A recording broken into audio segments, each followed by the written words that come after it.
chapter 2.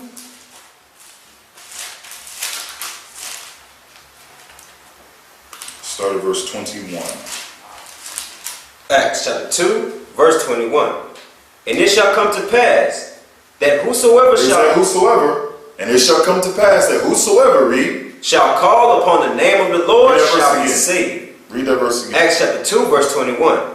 And it shall come to pass that whosoever shall call upon the name of the Lord shall be saved. Oh, so guess what? This is talking about everybody, right? Everybody now has this pass to get into the kingdom of heaven, right? No. Read the next verse. Verse 22. Come Ye on. men of Israel. What did it say? Ye men of Israel. Read on. Hear these words. Hear these words. Who is he speaking to? To the nation of Israel. I want you to show you something real quick. Jump up to verse 16 so we understand where this actual passage is coming from. Read verse 16.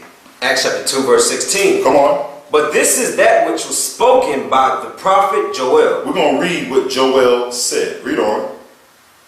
And it shall come to pass in the last days, saith God, Come on. I will pour out my spirit upon all flesh, and your sons and your daughters shall prophesy, and your young men shall see visions, and your old men shall see dreams. Now stop right there. I want to show y'all something real quick. Let's go to Joel's the 2nd chapter. So we read right here, it says this was spoken by the prophet Joel.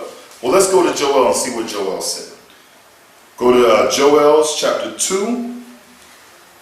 We're going to start at verse 28.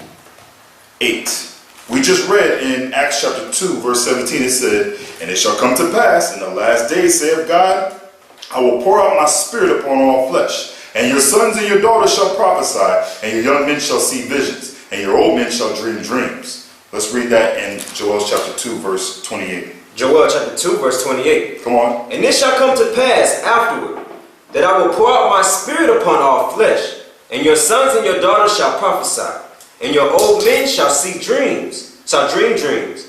Your young men shall see visions. So when you read this passage, you will actually understand that Joel's the 2nd chapter, when you get to the 28th verse and go all the way down to 31, is identical to what's written in Acts the 2nd chapter from verses 17 all the way down to 21. Now, watch this. Let's go one verse up in Joel's chapter 2, verse 27, and read that. Joel chapter 2, verse 27. Come on. And ye shall know that I am in the midst of Israel. Who? I am in the midst of Israel. The Most High is in the midst of Israel. He's with the children of Israel. Read. And that I am the Lord your God, and none else. Oh, read that again.